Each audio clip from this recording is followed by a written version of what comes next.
Magandang umaga, Malacañang Press Corps, and welcome sa ating press briefing ngayong araw, April 25.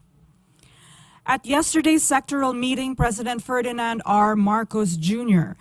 condemned in the strongest of terms the crimes of online sexual abuse and exploitation of children, or OSAA, and child sexual abuse and exploitation materials, or CSAM, in the Philippines. President Marcos ordered the DILG and other agencies in the National Coordinating Center to intensify the. In 2016, the Philippines emerged as the center of child sex abuse materials production in the world, based on a study done by UNICEF.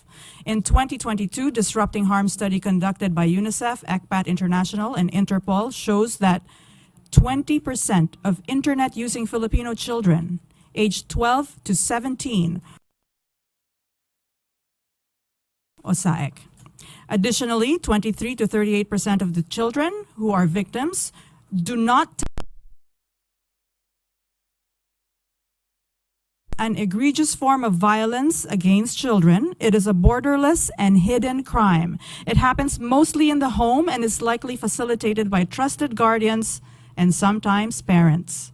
There are many drivers of this crime, including poverty, easy and unsupervised access to the internet and online payment portals, and prevailing social norms such as being widely spoken.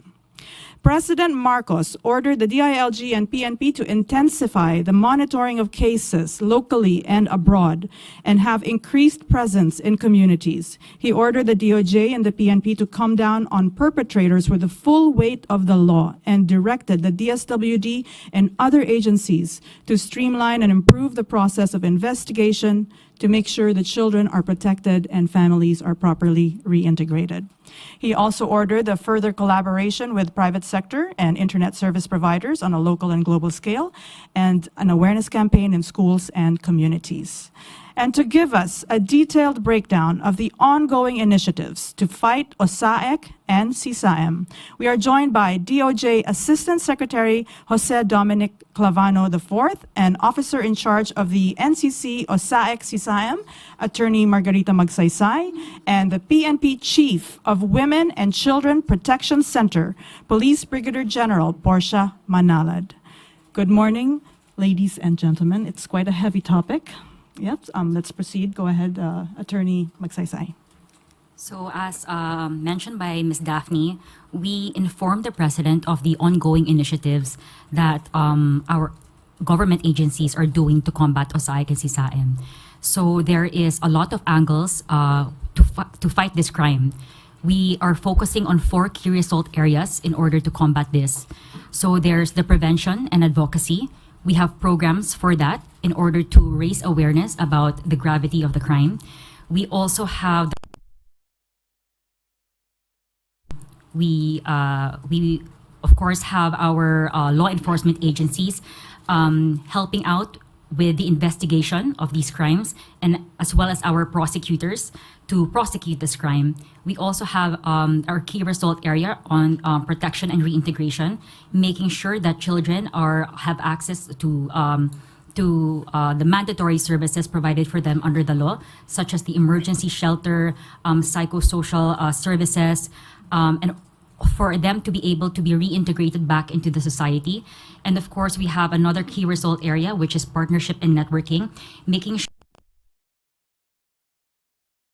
as well as other NGOs in order to help us combat this. So the President noted that we are doing a lot of initiatives, but he wants us to consolidate our efforts and focus as other NGOs in order to help us combat this. So the President noted that we are doing a lot of initiatives, but he wants us to consolidate our efforts and focus more on each agency's expertise. So he was saying, insofar as the DOJ is concerned, focus all your efforts into the prosecution. So sa law enforcement, sa mga law enforcement agencies, really crack down on these perpetrators. Let's improve our tips, the leads that we're getting. Also for the grassroots level, for the DILG, let us let us create ordinances, to properly apprise the barangays on how to report cases of OSAIC and SISAM, as well as the for the DICT as well, so that they can also help us with the private sector, for them to be more cooperative.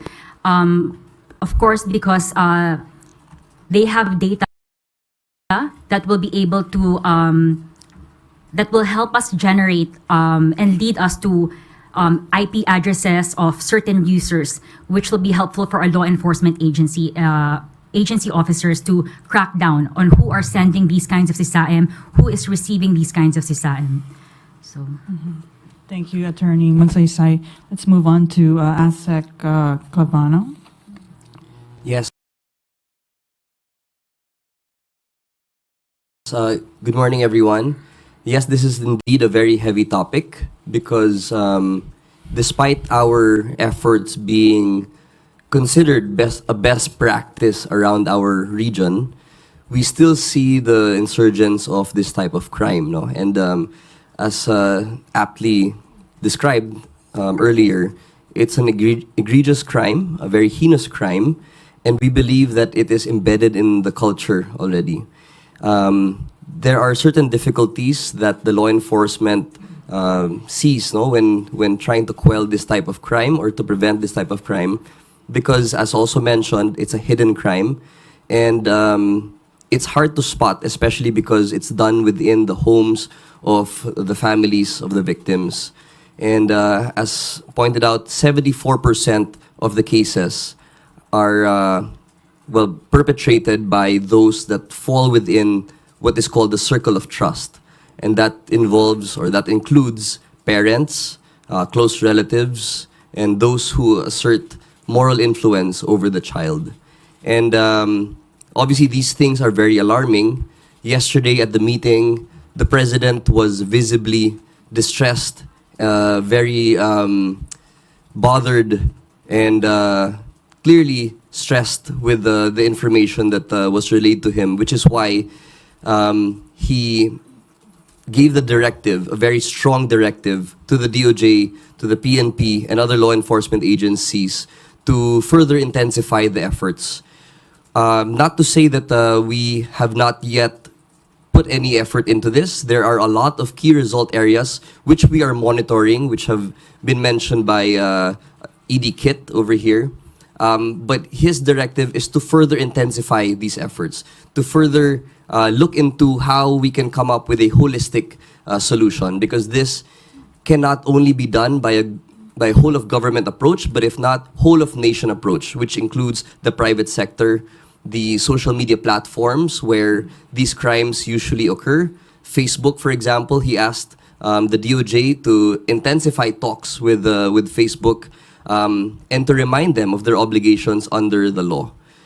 So all of these have been taken into, obviously we've taken note of all of the directives of the President, and we do plan to implement them within our respective areas and respective departments and agencies.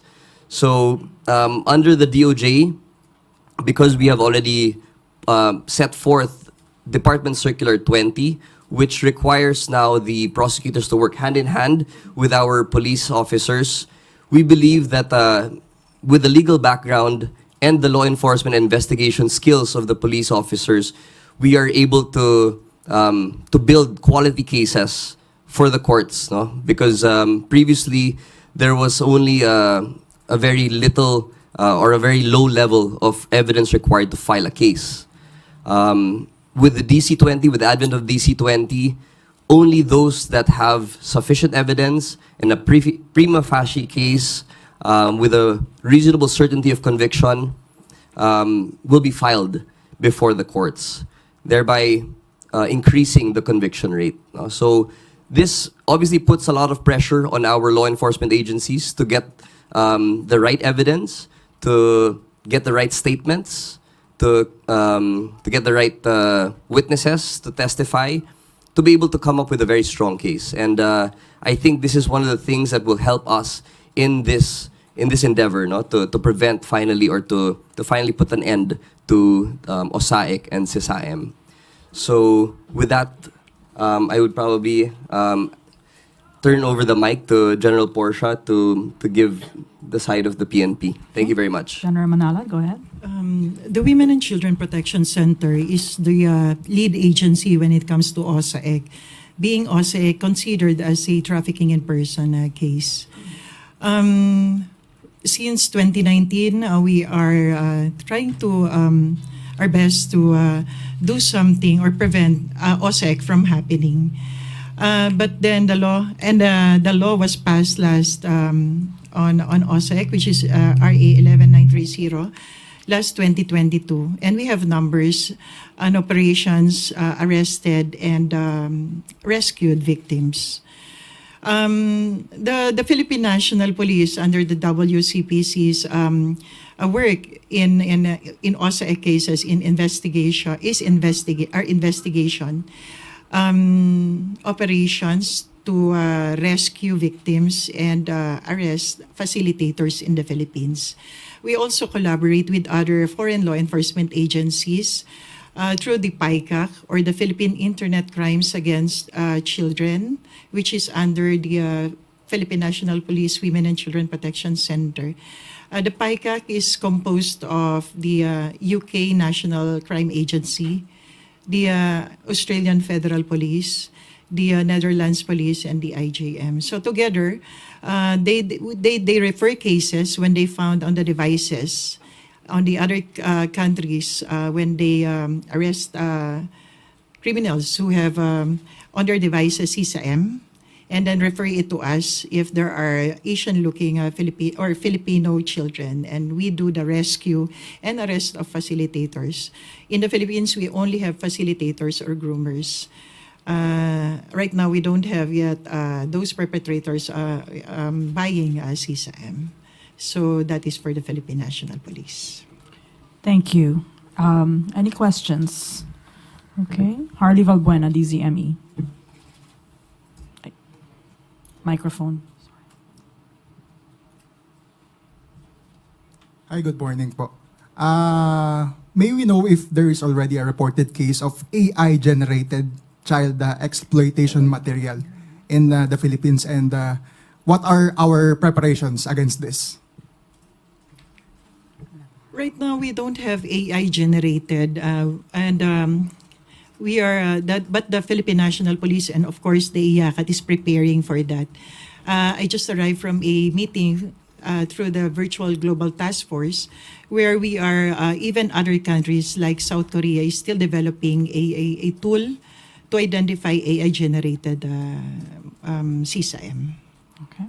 Are we doing the same, ma'am? Will we also develop a system to counter that? Yes, as partners of those countries, we are trying to develop those tools in order to come up with one.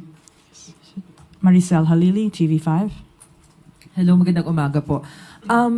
Can we have details kung saan usually areas natin nakikita na rampant etong OSAA and CSAM, and sino usually yung market nila?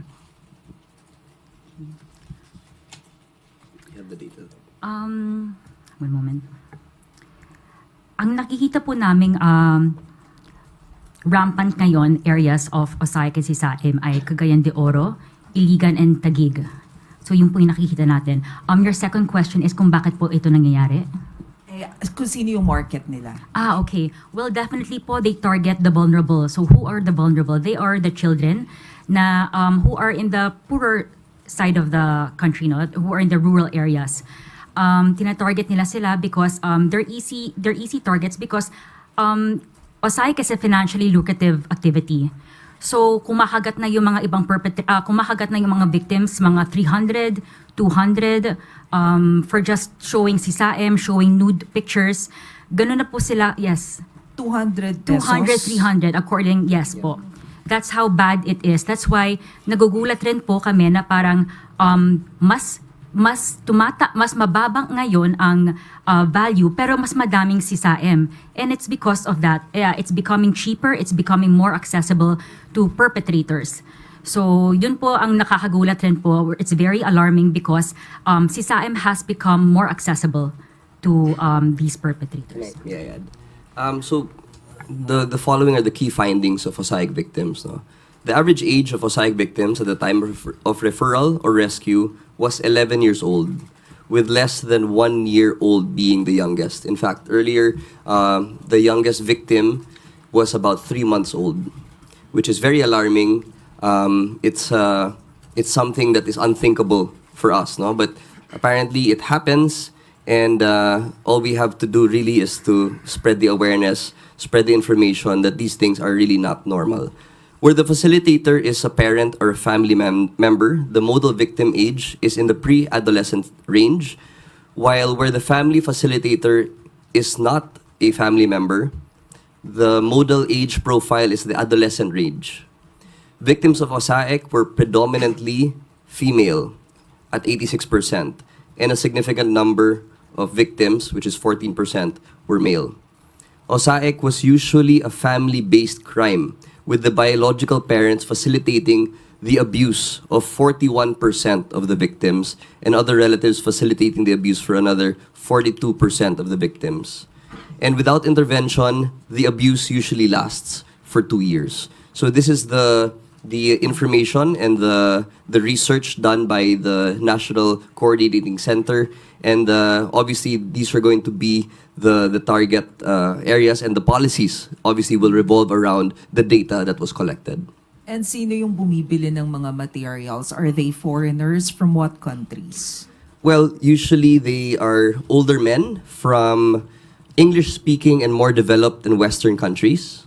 But the customers, as noted here, are not necessarily even pedophiles, meaning to say they don't have any overt acts in their own countries where they displayed pedophile tendencies. So they just enjoy watching them on the internet, social media, and other platforms. No? So, which is, again, very alarming because we seem to be a favorite spot or a source for these Western countries to abuse, to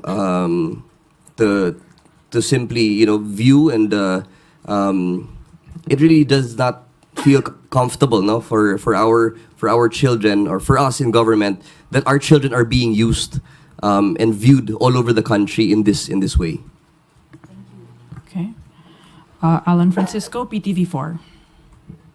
Hi sir, hi ma'ams. Cagayan de Oro, Iligan, both from Mindanao at isa sa Taguig dito sa NCR. Anong commonality sir ng tatlong ito?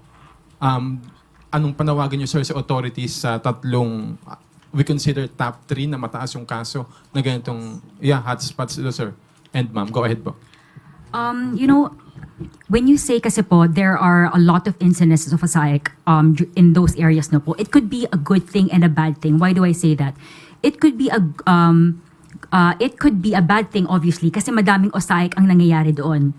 It could be a bad thing na po kasi madaming OSAIC ang nangyayari doon, but it could also be a good thing kasi that means mataas ang reporting. Because ang masama dito sa OSAIC, walang nagre-report. That's the challenge that we are trying to address here. It's as what sina ASEC are saying and sina Police Brigade are saying na this is a hidden crime. Walang magustong magsumbong, walang child ang natatakot sila eh. That's their parents, diba? Who are the traffickers who are doing that to them. Takot sila na makukulong yung mga parents nila. No one wants to report this. Sa mga neighbors naman nila, ayaw rin nila mag-report yung mga neighbors kasi para sa kanila dapat walang pakialaman. This is a family business. This is a family affair. So, yun po, no? To know the true extent or the prevalence of OSAIC, talagang mahirap po talaga to get an accurate data because of the underreporting. So, yun po. Okay. Ivan Mayrina, GMA7. Nabanggit niyo po nag-number 1 source ng OSAIC ang Pilipinas in 2016. Has that changed? I think it's better for us to be termed as a global hotspot. Kasi yun nga po, the prevalence, I think the accuracy of the data, it's hard to detect, first of all, kasi pati yung live streaming, we consider that live streaming of OSAIC and CSAM as a violation of the law, but wala pang wala pang internet intermediary ang nakakakuha or nakaka-note na mayroong live si SAIM going on in their live streaming platform. So we can't really catch that. That's one of the things that we are in continuous talks with the internet intermediaries, mga social media platforms, is that we need to catch them in the live streaming platforms that you are providing to your users. Dapat mahuli rin natin sila doon kasi madaming nangyayari niyan eh. Yeah, I was actually going to get there next. Are we getting cooperation from the telcos and also from the social media platforms by which these are perpetrated? Yeah. So we are getting cooperation. Meron namang mga internet intermediaries who give us access to their portals, which is easier for our intelligence agent to report to them any cases of OSAIC and CSAIM. That's good. But ayun nga, under the law kasi marami rin talaga silang duties and responsibilities eh. Like for example, their turnaround time for reporting to the DOJ any incidences of OSAIC is 24 hours. Nako-comply naman pero sometimes may mga lapses din. At saka ayun nga, we hope to be able to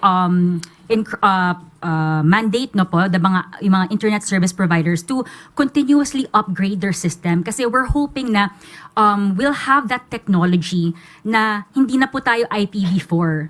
IPv6 na sana. What do I mean by that? The way I understand it is we are able to detect from one IP address to one definite user. So I understand that will be a definite big help sa mga law enforcement agents namin because they have the information. Kaya lang yung IPv4 na binibigay sa kanila ay ang dami mga users who are using the same IPv address. So ayun po, that's under the law. Talagang it's just a matter of pushing talaga or getting a policy from the government mandating mga telcos. One last from my end. Do we have an estimate how much money goes around in OSAIC? I mean, how much is the quote-unquote industry worth? I can give you po yung STRs, the Suspicious Transaction Reports that is reported by the AMLC.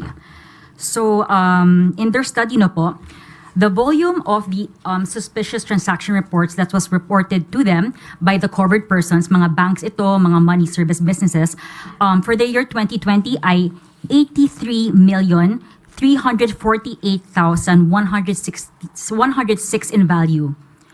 So that's just for the... Yes, in pesos.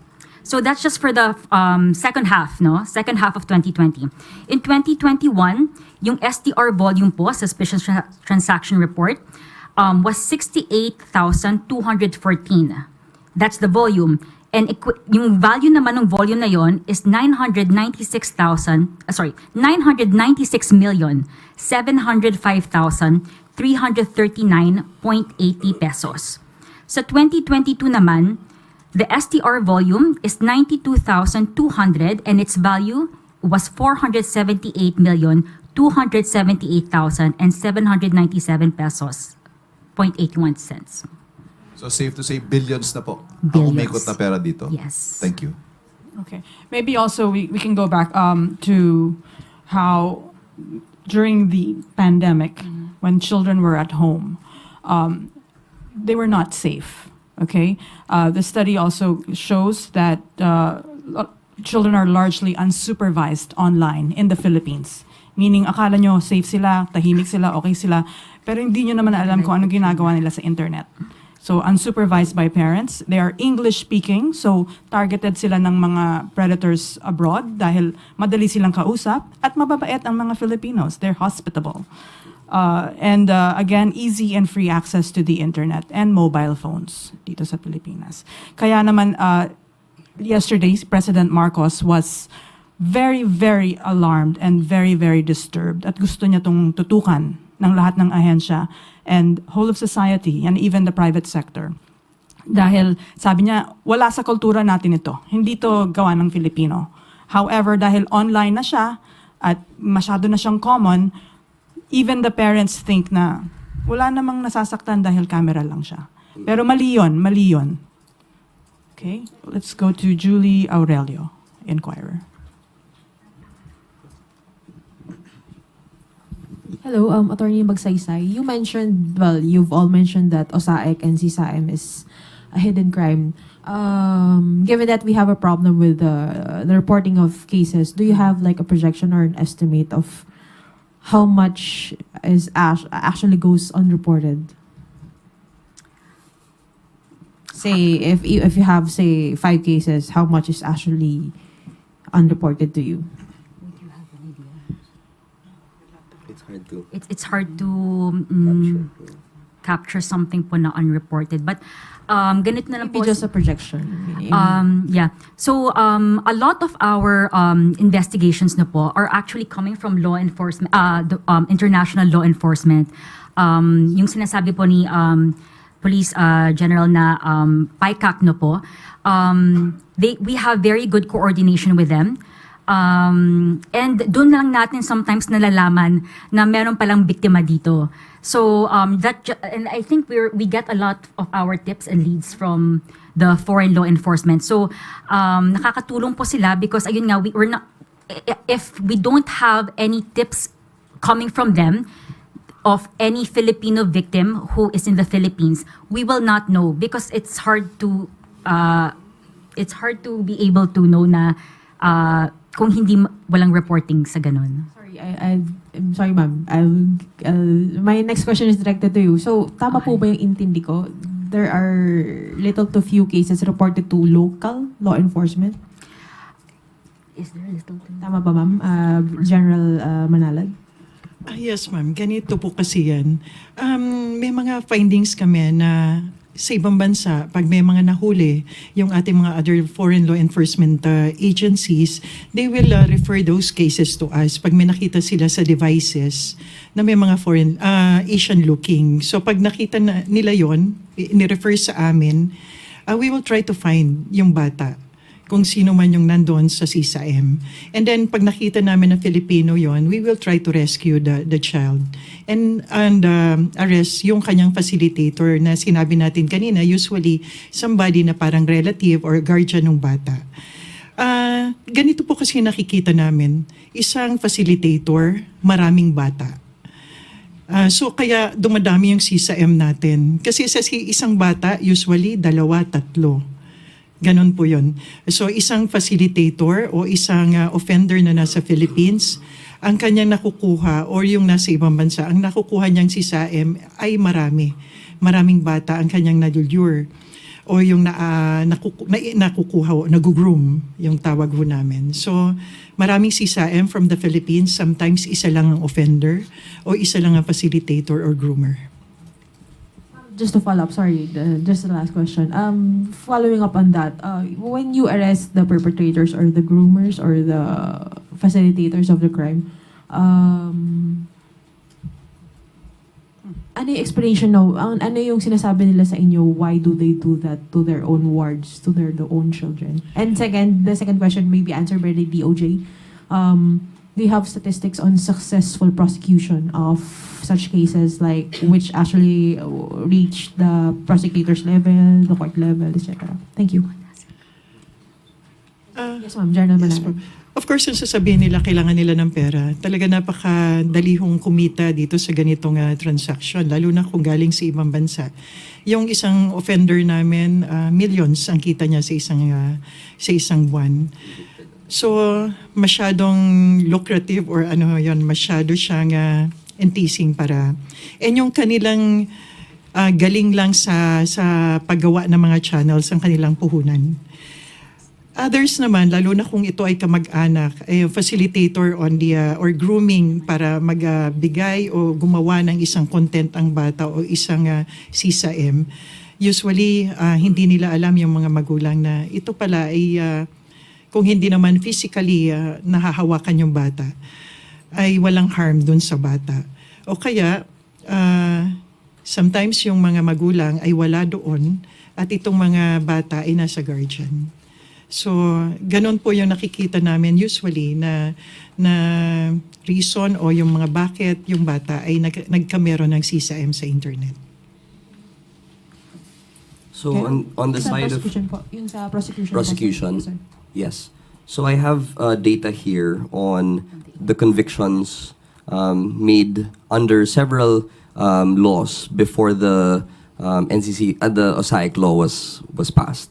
So since 2009, there have been 523 convictions. When the law was passed in 2022, there was, out of the 523, almost 200 200 convictions were made after the law was passed. So we see a very significant jump, no, after this law and this tool was given to the law enforcement and to the prosecution to actually convict perpetrators of OSAIC and CISAM. However, this number is still not satisfactory to the government and to the president, and that is why he asked and he directed the relevant agencies to further ramp up their efforts. Because even if we have seen a spike because of the law that was given to us, and we obviously thank the Congress for giving us such a valuable tool in preventing these and to catch these perpetrators, we still think that there's a lot to be done, a lot of ground to be covered in terms of OSAIC. And as already mentioned, these will come in the form of grassroots reporting mechanisms, whereby people who are embedded in the community, people who have standing in their areas, will serve as that mechanism to bridge between the community where the crime actually happens and the law enforcement who can do something about it. But even then, just so I may add, even if the law enforcement gets a hold of the information, it's still a tough job considering that most of the perpetrators are within the circle of trust. So, we have to look at the necessary rehabilitation, reformation, and reintegration into the community, then you're just creating a bigger problem. So these two things go hand in hand, the convictions, the prosecution, wherein we will take strides in making improvements, but also the reintegration, reformation, rehabilitation of the victims. Alvin Baltasar, Radio Pilipinas.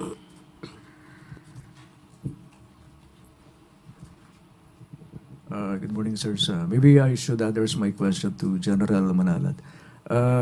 General, can you cite lang po yung several traumas na experience ng victim, particularly doon sa mga bata, since pinag-uusapan natin mga bata. And ano po yung mga ginagawa nating measures para yung naranasan nilang ganitong mga experiences, hindi nila dalhin sa paglaki nila? Nasabi ko kanina na ang WCPC or ng Philippine National Police is involved in the investigation, the rescue and arrest of the facilitator. During the process of course yung ating mga investigators are trained to handle children. And may mga tools na rin tayo like VD, the video, during the interview. Meron na rin tayong tools na ginagamit so that they will not be re-traumatized when they tell what happened to them, yung pag-interview ng police. During the interview, nandun ang DSWD as part of the IACAT.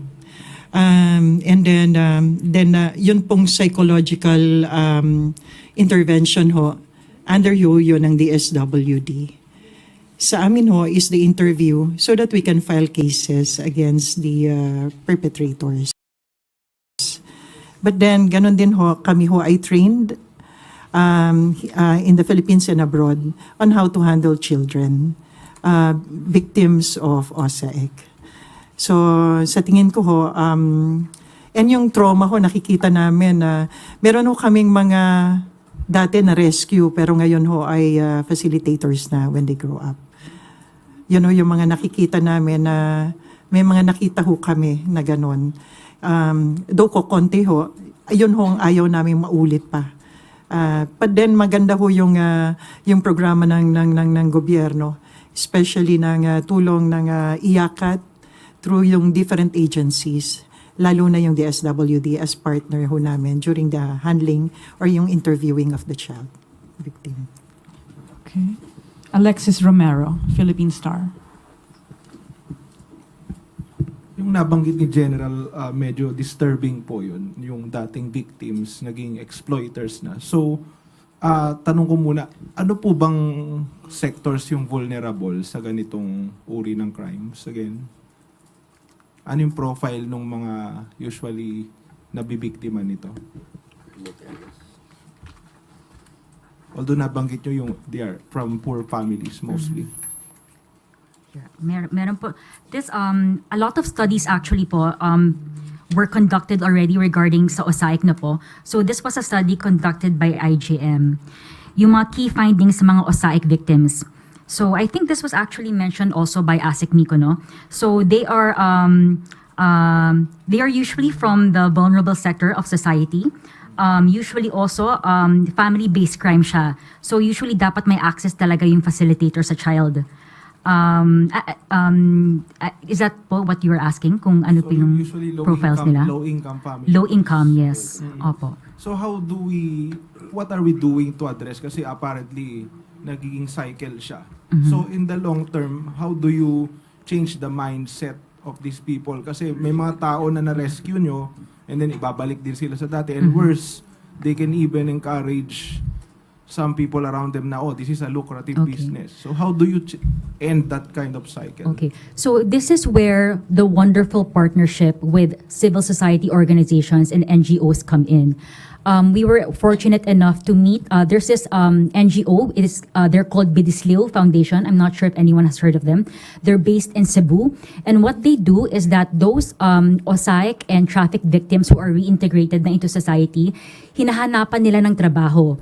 So they partner with private sectors and they try to train these mga reintegrated victims and capacitate them in order for them to become employable sa mga partner nila with the private sectors. So, as mentioned by General Manalad, the DSWD is also doing its part. Pero ang maganda rin talaga dito, madaming NGOs also who are helping out, who have that kind of program. So, isa na yun. Maganda po talaga. We were able to visit yung mga ginagawa nilang mga programs, mga baking, ganon, yung parang mga helping out sa mga call center agents. So, minsan do, ang napapansin nila, nag-relapse yung mga OSAIC victims. But then, they were saying na we're always here to help you out also. You can always come back. Huwag na kayo lumingon ulit. Keep moving forward. So, that's just one of the many programs that other NGOs are also doing para tuloy-tuloy na gumanda yung buhay nila after the incidences. Though poverty is one of the biggest drivers of this crime, the President did say yesterday that poverty is not an excuse to hurt children. At nananawagan siya sa mga pamilya, bantayan ng mga bata dahil for him talaga walang crime na mas malaki than this. Pia Gutierrez, ABS-CBN. Okay, kay General Manalad po. Going back dun po sa question dun sa AI-generated exploitation materials, no, you said na wala pa pong reports na nangyayari dito sa Pilipinas. But how seriously is the PNP and the government looking at this? And also, sino po kaya yung pwedeng maging vulnerable with this new types of technology, and what is the government doing about this po? Doon po sa AI-generated, gaya ho nung sinabi ko, even other countries are still developing the tool in order to really identify AI-generated. Kasi hindi naman ho pwede nating sabihin na AI-generated ito. Ang isang challenge nga ho sa atin dito is pag na-identify natin, kahit nga ho yung ibang bansa, pag na-identify natin na AI-generated ito, tama ba kung yung bantas ba natin ay sapat para masabi na ito ay CISA-M. So kahit yung ibang bansa po, yung mga ibang law enforcement agency, challenge ho ito sa kanila talaga. So we're still developing that tool. We are very serious ho. We really parang tinitingnan ho namin ito na challenge talaga para sa amin later on. Kasi ngayon nga lang ho, di ba ho? Nasa dark web sila. Kami ho ay we are trying to find really yung technology na kaya nila nahabulin or parati ho silang nandun sa, kumbaga, a step ahead sa amin. And then itong AI generated, we are really doing everything na yung mga personal namin, doing yung undercover and investigation. I trained with the tools. We are still waiting for the tools, but we are ongoing na ho yung trainings for the AI generated and other AI materials yung para sa CSAM po. Hindi po ba tayo natatakot na by the time that we get the tools already or the technology is in place already, then it's already too late na? Sa ngayon ho, meron ng trainings. And then the tools, we are waiting for that one, for the law enforcement side ho. For CSAM ho ito hindi ho yung AI na ibang ano. We are waiting for that one. Last week lang ho, I was able to join yung Virtual Global Task Force. Meron na silang dinedevelop. So baka padating na rin ho sa atin. And ititrain din ho yung mga tao natin. Pero ang iba't ibang UN agencies naman ho are giving already kinakapacitate na yung mga ating mga law enforcers para doon sa identification. But wala pa ho ng tools. Kung pwede lang po magtanong ng other topic. Wait, before we move on to another topic, okay, is yours related to this, Sam? Yeah, Sam Medanilia, Business Mirror. For Ma'am Magsaysay po, earlier na-mention po nila yung data ng transactions na galing sa data ng AMLC, yung regarding po dun sa suspicious transaction report. Bali yung data po yun purely related lang po sa OSAA at KASAM or may other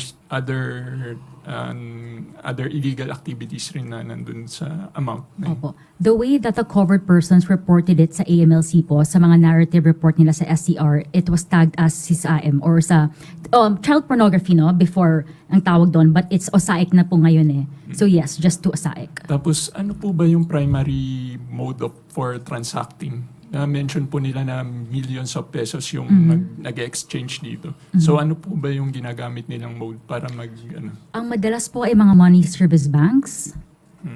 So yung po yung nakikita na trend po ng ating ng AMLC, it's mostly money being generated from or remittances coming from money service banks. Tapos are there any measures to regulate this para hindi na po siya magamit? Well, our AMLC po has conducted po mga studies na po. So included sa mga studies nila may mga red flags doon, indicators, what could possibly constitute, what money transactions could possibly constitute OSAIC and CSAM. So for instance, money in small amount na coming from abroad to someone in the Philippines na hindi naman nila kamag-anak. Diba? So parang little by little na everyday, kahit gaano kamaliit, pero laging may natatanggap from that certain person. Or from someone from abroad na laging may pinapadala na little amount but to different people dito sa Philippines. So those are some, it's hard kasi po kasi diba hindi naman talaga OSAIC at CSAM nakikita nila. But those could be red flag indicators that that kind of crime is ongoing. So under the law also po, we are waiting po for the guidelines for the AMLC in order to be to properly guide po yung mga payment system providers natin on what constitutes as red flags, as what possible money transactions could be OSAIC. Tapos last question na lang po. Na-mention rin po nila kanina nakikipag-cooperate po sila sa mga social media at telcos. Na-mention po nila na meron sila yung reporting mechanism. Pero meron din po bang data regarding dun sa kung ilang accounts yung pina-close down ng mga social media or telcos regarding dito sa... So, ang close down po is different from takedown. So, when you say close down, sa NTC yon, sila talaga yung nagbablock ng buong website. Kapag takedown naman, you just take down the material. Opo.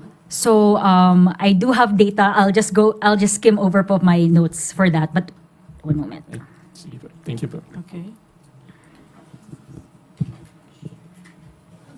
We'll get back to you because we're running out of time. Let's go back to Alvin Baltasar, Radyo Pilipinas. Other topic po sana. Mamaya na. Mamaya na po. Eden Miss Santos, Daphne, Net Miss 25. Daphne, I Oh, can go answer ahead, his yeah. question already. So, sa IACAT po and sa NCC OSAIC, we have our Cyber Tip Monitoring Center. So, we have intelligence agents there. So, since August of 2023, ang takedown po na cases nila, na takedown po nila sa using the Meta portal, Meta, which is Facebook, ay 81. 81 takedown na po ng mga OSAIC at CISAE materials. Okay. So, Eden Santos, Net 25.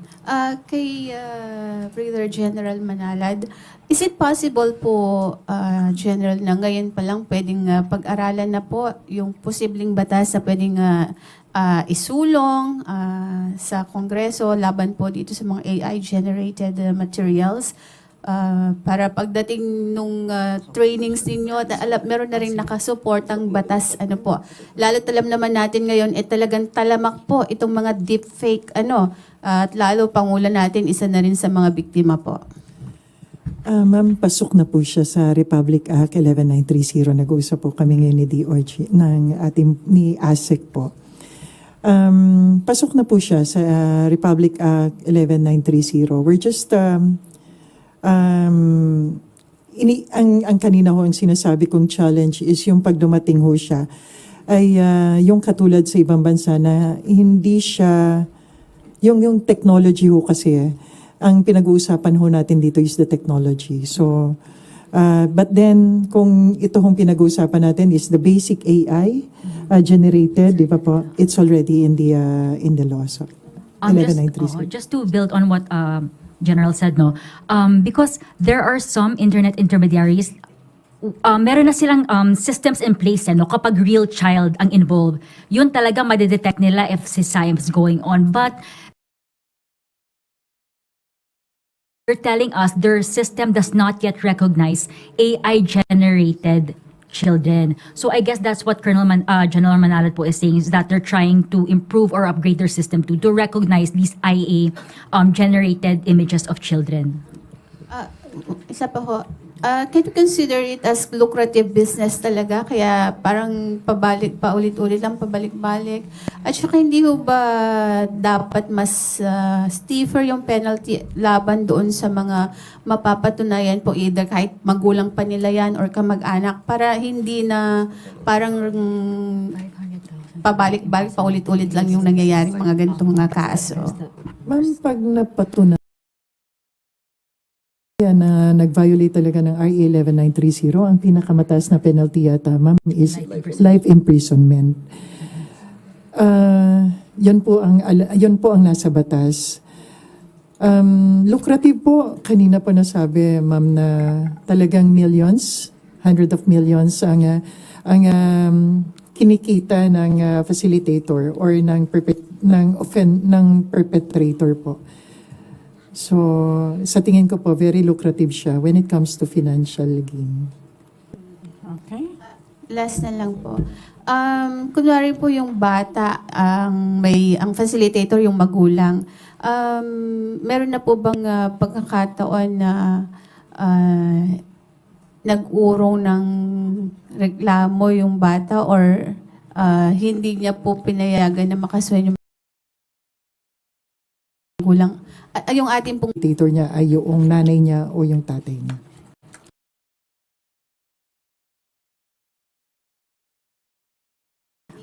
To add to that, no po, we actually have, the DOJ actually issued a memorandum circular, no, directing all our prosecutors to vehemently oppose mga affidavit of desistance that was executed by the child or the family or the guardians. So, again po. That's actually also as directed under the law. Bawal pong affidavit of desistance. Okay, Narciso, DZRH. We have time for just a few more questions. Asek Lavano, doon po sa nabanggit na 200 convictions noong 2022, pwede pong malaman out of ilang cases na na-file ito? About 750 cases. So it's a very high conviction rate. Again, mainly because of the case build-up rule. So nagkaroon po tayo ng magandang mekanismo together with the police and the prosecutors na hindi naman tayo magpa-file ng case pag alam natin na mahinang ebidensya.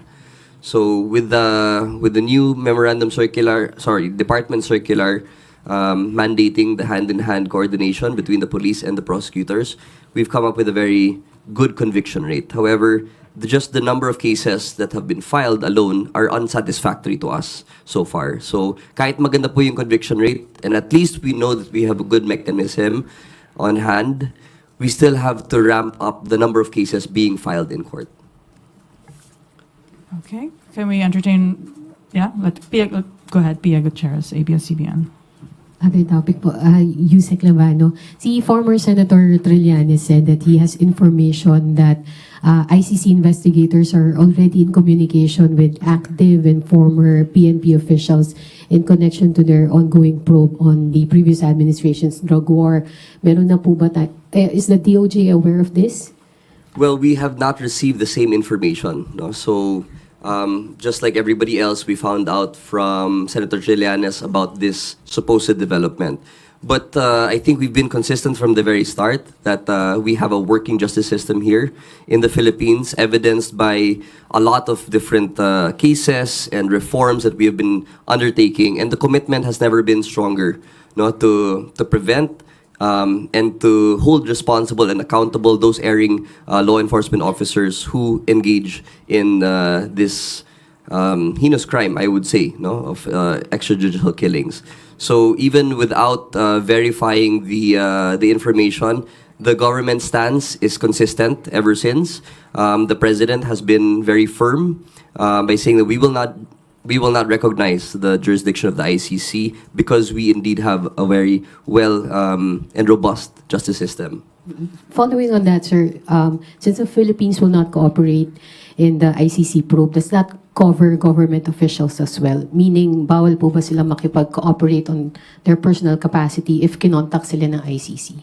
Well, as mentioned by the Solicitor General, this is a government policy. No? So when a government officer or official is coordinating with the ICC against, no, the direction or the orders and the policy of the government, there may be accountability involved. So it's, if there's any law enforcement or government official that goes against the policies and orders of the authorities in position, then obviously there will be some sort of conflict of interest. There will be accountabilities and definitely liabilities that go with it. What about retired officials, sir? Well, if they are acting in their civilian capacity or personal capacity, then of course we have little to hold over them. No, however, again, we will not recognize anything that will come out of that conversation or coordination with them. Thank you. Last na lang, sir, anong pwedeng ikaso sa kanila? Yung mga magko-cooperate, sir? There are government officials. There are certain provisions under Republic Act 6713, which is the conduct of public officers. So these are ethical guidelines followed by all public officials, and obviously, if you go against the policy, it will be found under those provisions, no, the liabilities. Thank you. Alvin Baltasar, Radio Pilipinas. Mic, please, Eden. Oh. Asek Labano, other matters din po. Asek, any update on the legal process currently being undertaken on the case of Pastor Apollo Quiboloy amid his refusal to subject himself to the court's jurisdiction? Well, obviously, the respondent or the accused has to submit his person to the court for the court to be able to assert its jurisdiction, no, and to subject him to other processes under the law.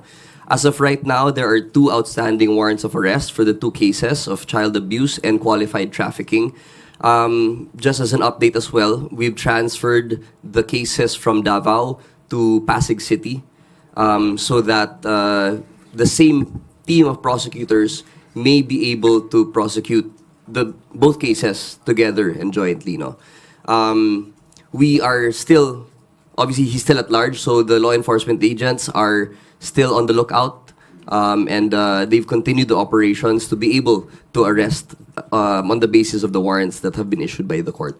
Asek, since nabagit nyo na he's still at large, based on the information you have, nandito pa rin ba siya sa Pilipinas? Yes, we do have information that he is still within the country, unless there are new developments from the police. No, but as far as our information is concerned at the DOJ, he is currently still in the country. Isa na lang, Asek. How about the case of Bantag and Tevez? Kamusta na po sila?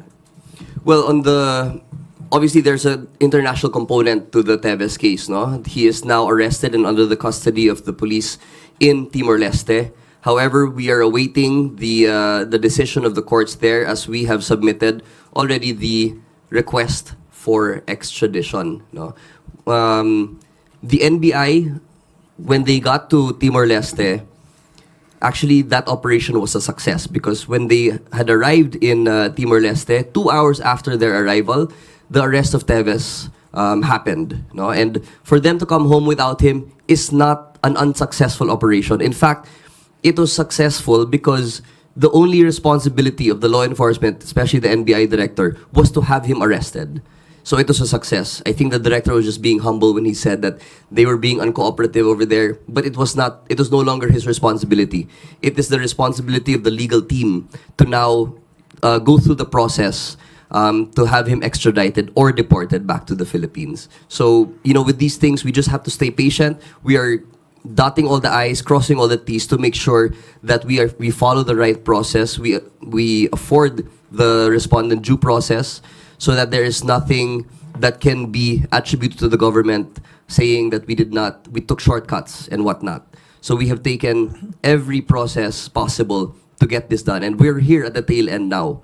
Once he's back here in the Philippines, we hope that he will muster the courage to finally face his charges in court. Yung kay Bantag, Asek? Yung kay Bantag, patuloy pa din po yung manhunt ho natin. No? We have a general idea already of his whereabouts. So it's just a matter of time. Again, with these things, we just have to stay patient. These things don't happen overnight. The wheels of justice, they grind slowly, but they grind very finely. So we just have to stay patient. Thank you, Boss. And no, okay. I think this. Okay, last question. Julie Aurelio, Inquirer. Yeah, it's okay. Mike, please. May request po yung Akbayan for the DOJ to issue a whole departure order against Kibuloy. What do you have to say about that request? Thank you. Yes, that has been brought up, and I believe the prosecutors have already filed their motion to issue a whole departure order. These are normal legal processes that the prosecutors are very used to. So once you have a respondent or an accused that is a flight risk, especially given the resources that this person has, then the prosecutors are very diligent in making sure that that doesn't happen. No, that the accused is able to leave the country without actually facing the allegations in the proper forum. But so far, sir, is he on the lookout bulletin of the BI? Yes. Yes. Thank you, sir. Okay, thank you for all the questions, Malacañang Press Corps. And again, on the OSAA and CSIM, the President would like to convene another meeting next month. So we should probably hear another update from that. Thank you, General Manalad, Asek Lavano, and Attorney Magsaysay of the DOJ. And maraming salamat, Malacañang Press Corps. Good afternoon.